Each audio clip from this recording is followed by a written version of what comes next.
It was November 6, 1999, when two mysterious men set into motion a plan that they had been scheming for several weeks.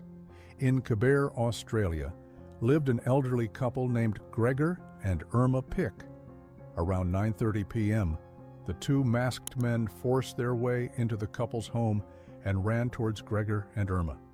After tackling them to the ground, they bound both their hands and legs before demanding money and valuables.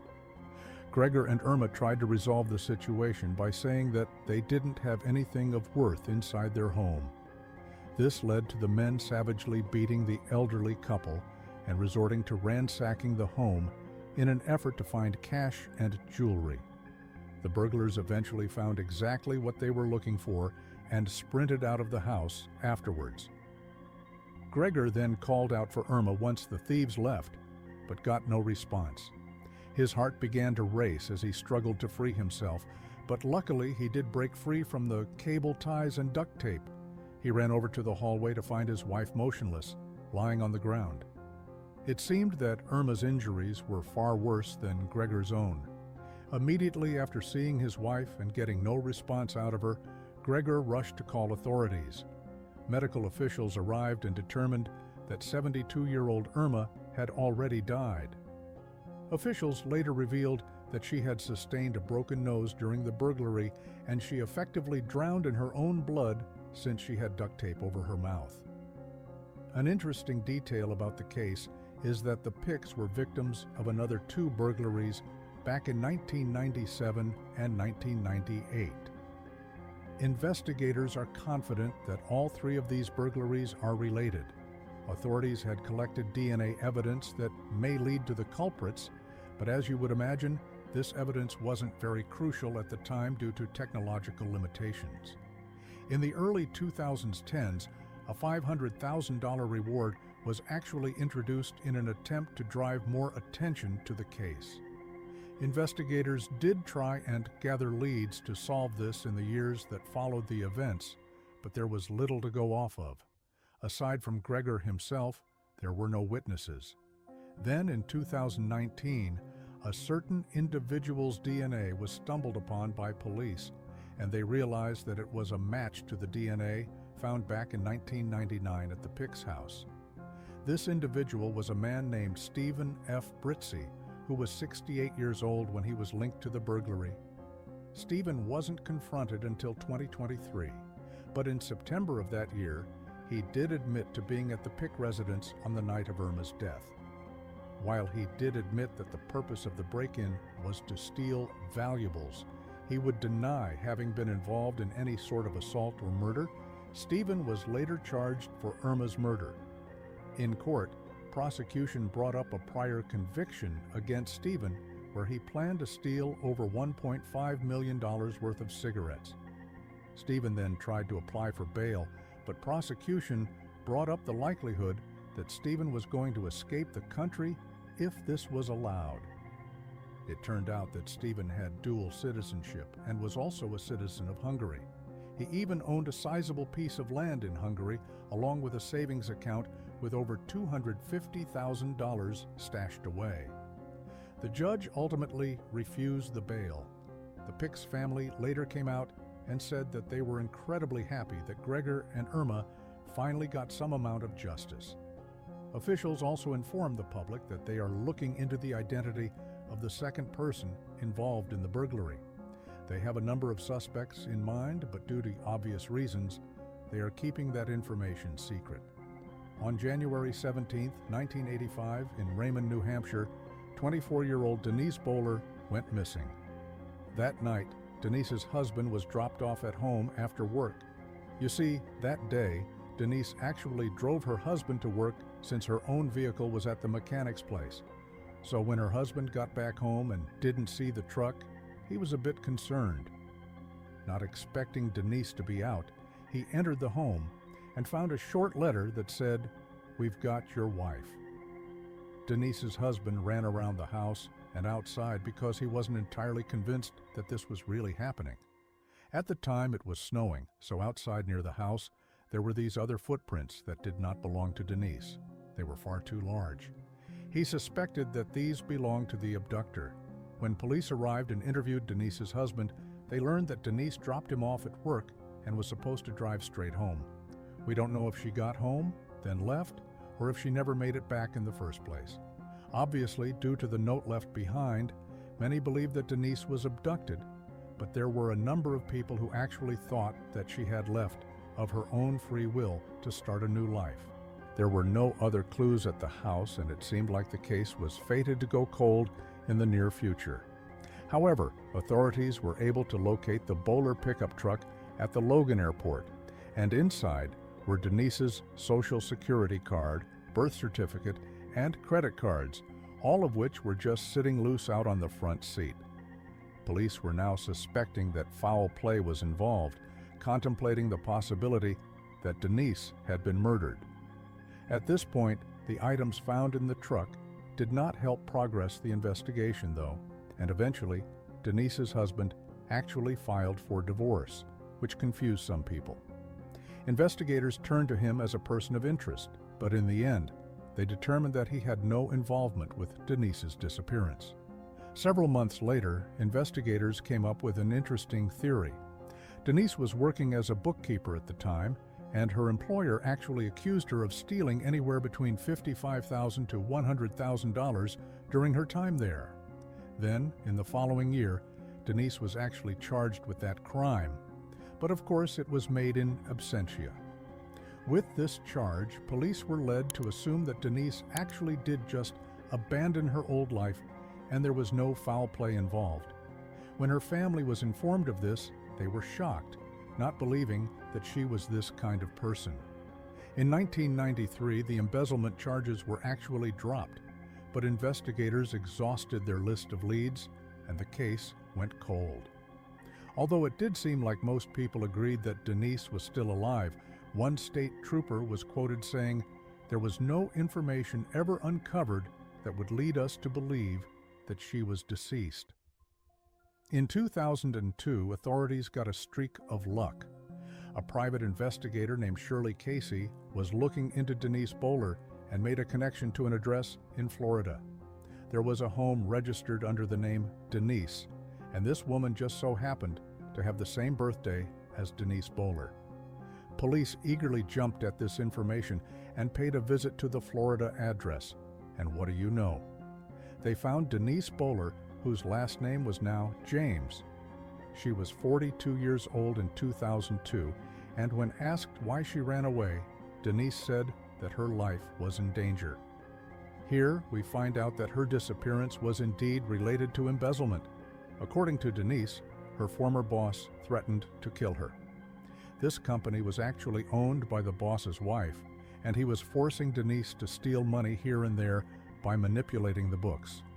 Denise claimed her boss literally said, "You're going to be dead in 2 days." As for that note in the house, Denise admitted to writing it herself. After this revelation, Denise was potentially going to face federal charges for using a false social security number and living under a fake identity. So after nearly 2 decades, the missing Denise Bolser was found alive. As for what happened to her boss, I couldn't find any concrete information as to what happened to him. Kenyatta Odom, often referred to as Kiki, was a 5-year-old murder victim whose remains were found near Millwood, Georgia in December of 1988. Initially, her identity was also unknown, and it wouldn't be until 2022 when a name was linked to the victim. On December 21, 1988, a trucker was making his way through Ware County, Georgia, when he noticed a TV in the forest next to Duncan B.R. Bridge Road. Inside the TV cabinet was a suitcase producing a foul stench. The trucker was immensely curious at this point, so he pulled out the black suitcase and realized that it was cemented shut. Using force and some hard objects found nearby, he was able to break the seal open, which exposed a duffel bag crumpled up inside. But without having to open up the duffel bag, the trucker saw what looked like a human. He puked and ran off back to his truck, where he called police.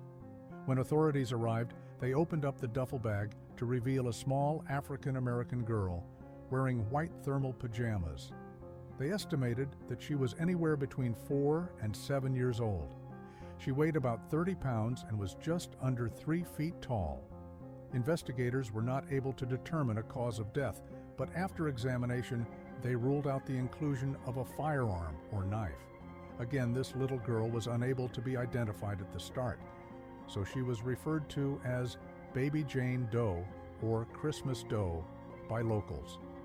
Not a single good lead was found at the site, which dragged the case out for years. In 2009, the National Center for Missing and Exploited Children released a digital image of the little girl. Another decade later, medical officials were finally able to get a solid lead through genome sequencing. They determined that this girl likely had relatives in Albany, Georgia. However, it seems that investigators either didn't follow up on this or failed to actually locate these family members. Then, in 2022, investigators would get a big break in the case. The digital recreation of the girl's face was still being shared across the U.S. One day in December of that year, someone saw it and called police, saying that they recognized the girl, or at least they thought so. They said the girl looked strikingly similar to someone they knew who disappeared decades ago, back in the 80s. The caller was friends with this one little girl. One day, when she asked the girl's mother where she had gone, the mother said she was sent off to live with her father and would not be returning. The name the caller gave was Kenyatta Odom. Finally, authorities had an actual name, and soon after, they confirmed that the victim was a match. She was 5 years old at the time of her death. Now that a name was found, the next task was finding out who had killed Kenyatta, or what exactly happened leading up to her death. And obviously, the first step would be to question all of Kenyatta's family members, who were now easily tracked down. It didn't take long to figure out that the killer was Kenyatta's own mother, Evelyn Odom, who was also sometimes referred to as Samek Luciana. She, along with her then-boyfriend, Ulysses Sanders, were arrested on November 13, 2023. And no, Ulysses was not Kenyatta's biological father. At the time of their arrest, Evelyn was 56 years old and Ulysses was 61. They were both charged with the felony murder of Kenyatta, as well as first-degree cruelty to children, aggravated battery, and both conspiring to conceal and actually concealing Kenyatta's death. Authorities learned that Kenyatta's death was a result of her lower body being submerged into very hot water, which was borderline boiling, by her own mother. Why she did this, I have zero idea. She probably got some sort of sick pleasure out of it. But after dunking her 5-year-old daughter into the water, she sustained terrible wounds, which Kenyatta ultimately died from. In official documents, Kenyatta's feet and legs were said to be horribly disfigured. Evelyn and her boyfriend refused to take her to the hospital. Some of you might be wondering who Kenyatta's biological father is. Well, I tried to find this information, but it seems that even officials don't know. But it's not from a lack of trying. This next case takes us to Wichita, Kansas, in the year 1989. 20-year-old Christa Martin would find herself in the middle of a terrible encounter that ended her life. Her friends and family described her as a rather shy person that often kept to herself. Rarely did she ever go out. When she wasn't at home, Christa was more than likely at work, which was at Kansas Blueprint. Christa was raised in Hayesville, Kansas, but after graduating high school in 1987, she moved into an apartment in Wichita. Just weeks after moving into her new space and being fired from her job, Christa was tragically murdered in September 1989. A disturbance at Christa's apartment prompted one of her neighbors, Beverly Orth, to call the police. From her window, Beverly saw 2 men outside Christa's apartment around 3 to 4 a.m. The men were engaged in a loud, heated argument, shouting at each other. One of them was heard saying, "Why did you have to hit her?" while the other responded, "Because she's a woman and deserved it." Fast forward 2 weeks, Christa Martin's lifeless body was discovered. The final time she was seen alive was on October 1st, 1989, when she was with her friends at a local club called Toto. Her body was discovered in her apartment at 1 a.m. on October 2nd, 1989. Concerned when they couldn't reach her, one of Christa's friends visited her apartment to check on her. Christa was found lying on her couch, fully clothed. Police investigating the scene found no signs of forced entry or burglary. There was no indication of a struggle, and initial reports suggested that Christa had not been sexually assaulted. However, in a 2009 Crime Stoppers special about Christa's unsolved murder, authorities stated that Christa had been beaten and sexually assaulted, possibly by the same person who had attacked her weeks before her death, in what was considered a domestic abuse situation. Initially, suspicion fell on Christa's friend, who had discovered her body. He explained that he had become worried about her and just had a gut feeling to check on her in person. However, after questioning, he was ruled out as a suspect in Christa's murder. During the autopsy, it was revealed that Christa had suffered a blow to the head from a blunt object, with the injury located on the back left side. But investigators were unable to determine the specific object used in the attack, as no weapons were found at the scene. In fact, little to no evidence was found, so investigators had a tough time solving the case. Investigators were able to scrape together small traces of DNA evidence from the site, but due to technological limitations, it wasn't entirely valuable at the time. The DNA was submitted to the FBI in the early 90s in hopes that it would help identify a suspect, but this was not the case. This was done again in 2019 with the same result. And again in 2020, but this time they got a hit. Or rather, this 2020 submission would provide a possible identity. 3 years after, in 2023, the suspect's name was Paul Hart. But there was a bit of a problem. Paul had died in 1999 in a traffic accident in Memphis, Tennessee. Due to this, authorities had to collect DNA from his living relatives to test against what was found via a sexual assault kit back in 1989. It was found that at the time of the murder, Paul lived nearby Christa, just a few minutes away actually. Unfortunately, as you'd expect with Paul being dead, authorities couldn't really paint a clear picture of the exact way events unfolded on the night of Christa's death. But they were certain that Paul was the true culprit. When the evidence and facts were brought to Swick County District Attorney Mark Bennett, it was concluded that if Paul was alive, the charges would be filed against him. But since he is dead, the case was to be cleared. Christa's niece, Ember, said the following after learning about the conclusion: "I am glad we can finally move forward and have peace knowing that Christa's murderer is not walking around free or amongst us. Again, we extend our heartfelt gratitude to everyone involved in bringing justice to Christa's case. She deserves so much more out of this life than what she ended up with." Now, if you recall earlier, I mentioned that Christa's friend reported seeing two men outside the window. It is believed that Paul was one of these two men, but it is entirely possible that that event was not related to the actual murder at all. So if Paul was one of the men, we don't know the identity of the other individual. But then again, we don't know if this second guy actually played a role in Christa's death, because literally all we have to go off of is one line of dialogue. In Sullivan County, New York in 1975, there was a 36-year-old woman named Flora Stevens who worked at the Concord Hotel. On August 3rd of that year, Flora's husband, Robert Stevens, dropped Flora off at a hospital in Monticello for a scheduled appointment. Robert kissed his wife goodbye and told her that he'd be back soon to pick her up. He drove off, ran some errands, and went back to the hospital to pick up Flora. Minutes passed, and there was no sign of her. Robert found this odd, but waited a bit longer. Flora never showed up. Something had gone terribly wrong. Robert searched the area and asked the staff where his wife was, but no one knew. He then called police to report his wife missing, and they too had no explanation. It really seemed like Flora had vanished into thin air.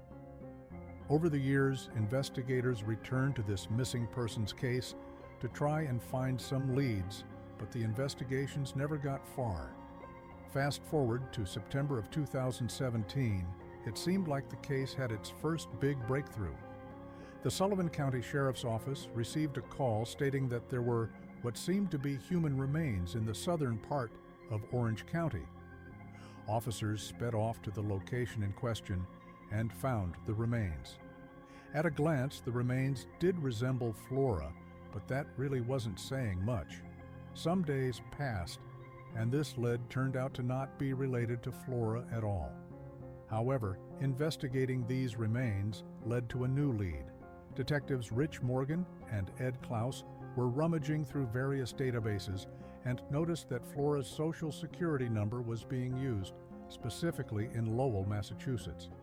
Furthermore, the name it was under was Flora Harris. Investigators drove down to Lowell and realized that Flora Harris was being held at the Care One medical facility since 2001. The detectives pulled out a photo of a young woman and showed it to Flora Harris, and she muttered out weakly, "Hey, that's me." The photo was of Flora Stevens. After several decades, she was finally found. Turned out that Flora had dementia and had been bouncing around a number of care facilities in New York and New Hampshire. According to a former employee at Care One named Festus Mbua, Flora basically never mentioned her family, but when she did, she would only say that she had a rough marriage to an abusive husband. Whether or not this is true is tough to say, as Robert Stevens passed away in 1995 and was never suspected of being involved in her disappearance. And again, Flora does have dementia, so some things she recalls may not be accurate. Festus added that whenever she tried to pry and learn more about Flora, she'd say something like, "None of your business." Other facility workers mentioned that when detectives showed up, Flora was having a good day, and it was almost miraculous that Flora was able to make out the photograph, hinting at just how bad her mental state had gotten. While Flora herself has been found, and that is really an amazing discovery, there are still so many questions. Just what happened to her at the hospital? And how did she end up where she was? Some people who believe that Flora's husband really was abusive tend to think that Flora had just run away, which, if the claim is true, is entirely possible. Detective Morgan said it perfectly. Most of the secrets are locked inside of Flora, and I don't think we'll ever get them. What do you think happened to Flora Stevens? Leave your theory in the comments. And remember, real life is often more mysterious than fiction.